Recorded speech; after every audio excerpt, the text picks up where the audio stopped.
प्रभु यीशु मसीह के मीठे और मधुर नाम में सबको मेरा जय मसीह की। और आशा करता हूँ आप सब अच्छे हैं, स्वस्थ हैं और परमेश्वर को महिमा करते हुए आगे बढ़ रहे हैं। प्यारों, हम लोग देख रहे थे कि नया नियम 5 भागों में बांटा गया है। हम लोगों ने पहला भाग देखे जो सुसमाचार का पुस्तक कहलाता है। फिर हम लोगों ने देखे दूसरा भाग जो इतिहास की पुस्तक कहलाता है। फिर हम लोगों ने देखे तीसरा भाग जो पौलुस की पत्रियां के नाम से जाना जाता है। प्यारों, आज हम लोग भाग 4 देखने वाले हैं जो बहुत ही दिल को छूने वाला और बहुत ही सुंदर। आज हम लोग जो भाग 4 देखने वाले हैं नया नियम का, उसको साधारण पत्रियां या सामान्य पत्रियां कहा जाता है। क्यों ऐसा कहा जाता है? क्योंकि अलग अलग लोगों के द्वारा विश्वासियों को लिखा गया है ताकि विश्वासी लोग दृढ़ हो, मजबूत हो। ये साधारण पत्रियां जब हम लोग पढ़ते हैं प्यारों, इसमें 8 पत्रियां हैं। पहला है इब्रानियों की पत्री, इसमें 13 अध्याय है। इब्रानी पुस्तक का लेखक अज्ञात है। बहुत सारे लोग बोलते हैं कि ये प्रेरित पौलुस ने लिखा, बहुत लोग बोलते हैं बरनबास ने लिखा, बहुत लोग बोलते हैं कि ये अकीला या प्रिस्किला ने लिखा होगा। इसीलिए मैंने भाग 3 में बताए थे कि इब्रानी पुस्तक के ऊपर में बहुत सारा विचारधारा है। बहुत लोग बोलते हैं कि पौलुस ही लिखा होगा, लेकिन हम लोग को ठीक से पता नहीं है। प्यारों, इस किताब का लेखक अज्ञात है और इस किताब का लिखने का जो तिथि है वह 64 से 68 ईस्वी है। प्यारों, अगर इब्रानी पुस्तक को आप पढ़ेंगे तो आप इसमें देख सकते हैं कि पुराना नियम का निचोड़ बातों को लिखा हुआ है। इसमें हम बलिदान के बारे में देखते हैं, इसमें हम लोग व्यवस्था के बारे में देखते हैं, इसमें याजक के बारे में, महायाजक के बारे में, लेवी के बारे में देखते हैं, मलकीसिदक के बारे में देखते हैं। इसमें जो पुराना नियम का बहुत सारे लोग जो प्रभु के पीछे चलते थे उन सब भक्तों का जीवन को देखते हैं, विश्वास को देखते हैं, धर्मी जीवन को देखते हैं। बहुत सारे बातें लिखा हुआ है पुराना नियम का। किताबों को अगर अच्छा से आप जानना चाहते हैं, इस किताब को पढ़िएगा, इस पत्री को पढ़िएगा, आपको समझ में आएगा। बहुत ही सुंदर जो इब्रानियों का पत्री है जिसमें 13 अध्याय है, 1 से लेकर के 13 अध्याय तक बहुत सारे बातों को आप पढ़ सकते हैं। आप स्वर्गदूत के बारे में देख सकते हैं, बहुत सारे बातें हैं। अभी समय नहीं है कि मैं सभी की बातें बताऊं, आप घर में बैठ के जरूर पढ़ेंगे। लेकिन इन सारे बातों में परमेश्वर यही बताना चाहते हैं लेखक के द्वारा कि यीशु मसीह श्रेष्ठ है, उनके पीछे हमें चलना है और वही है जो सब कुछ है। फिर हम लोग देखते हैं दूसरा किताब जो याकूब की पत्री है जिसमें 5 अध्याय है। इसका लेखक याकूब है और यह याकूब प्रभु यीशु मसीह का भाई याकूब है और इसका लिखने का जो तिथि है वो 45 से 49 ईस्वी है। याकूब का पत्री अगर आप पढ़ेंगे तो एक अध्याय का एक वचन में ही पढ़ सकते हैं। जो 12 गोत्र थे जिन्होंने प्रभु यीशु मसीह को विश्वास किया था, अलग अलग लोग विश्वास किए थे, वो लोग तितर बितर हुए थे। उन्हीं लोगों को याकूब लिख रहे हैं कि कष्ट आ सकता है, परेशानी आ सकता है, दुख आ सकता है, समस्या आ सकता है, लेकिन पीछे नहीं हटना, आगे बढ़ते जाना, आगे बढ़ते जाना।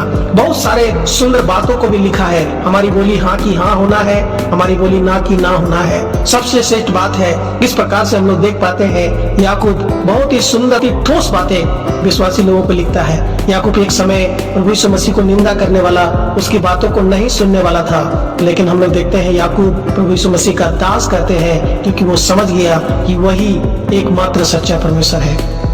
तीसरी किताब हम लोग देखते हैं, इसमें 5 अध्याय है और इसका लेखक पतरस है और इसका लिखने का जो तिथि है वो 63 से 64 ईस्वी है। और पतरस की पहली पत्री को अगर हम लोग पढ़ेंगे तो हम लोग देख सकते हैं कलीसिया के बाहर तितर बितर हुए लोग जो अलग अलग जगह में, जो हम लोग एक अध्याय में पढ़ सकते हैं, जो पतरस यहाँ पर लिख रहे हैं कि तुम कष्ट उठा रहे हो, आगे बढ़ रहे हो, सताव सह रहे हो, बहुत तकलीफों से होके जा रहे हो, पीछे मत हटना, आगे बढ़ते जाना। प्यारों, हम लोग यहाँ पर देखते हैं जो कलीसिया से बाहर परदेश में वो लोग विश्वासी लोग दुख उठा रहे थे, वो लोग को लिखा। हम लोग देखते हैं चौथी किताब दूसरा पतरस की पत्री, इसमें 3 अध्याय है। इसका लेखक पतरस है और 66 ईस्वी में इसको लिखा गया।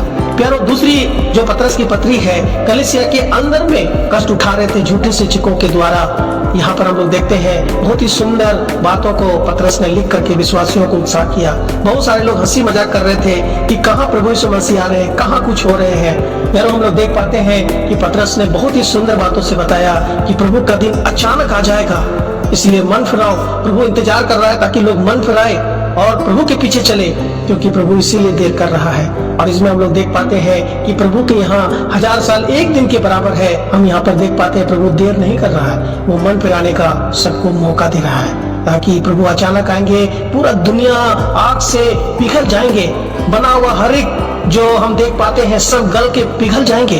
प्रभु आने वाले हैं, प्रभु देर कर रहे हैं ताकि हर एक लोग उद्धार पाए। 5वीं किताब हम लोग देखते हैं, पहला यूहन्ना की पत्री, इसमें 5 अध्याय है। इस किताब का लेखक यूहन्ना है और इसका लिखने का तिथि 90 ईस्वी है।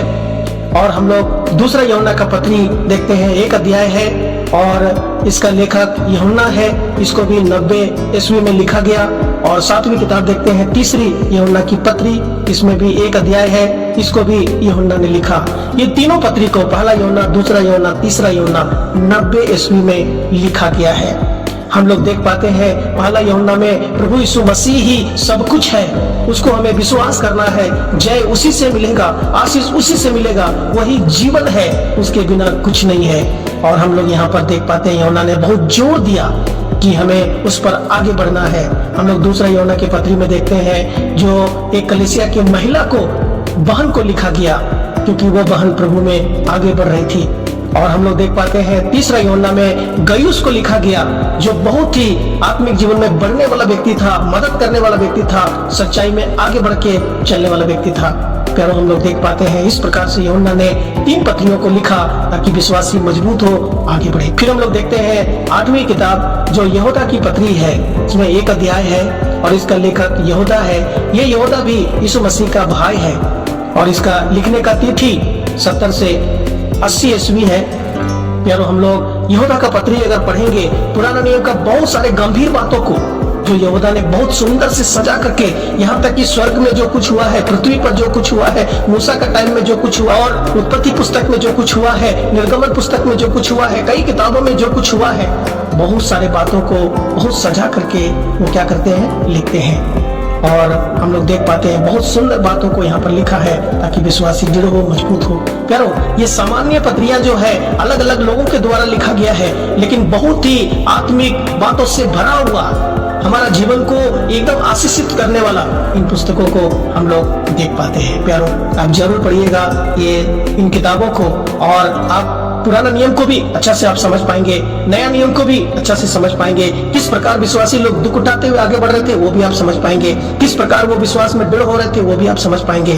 प्यारो, हम लोग देख पाते हैं इन किताबों में बहुत सारे बातों को लिखा गया है। प्यारो, आप अच्छा से पढ़िए और इस प्रकार से आप पढ़ के आगे बढ़िए। देखिए, प्रभु आपको आशीष देंगे, आगे बढ़ करके आप प्रभु का महिमा कर पाएंगे।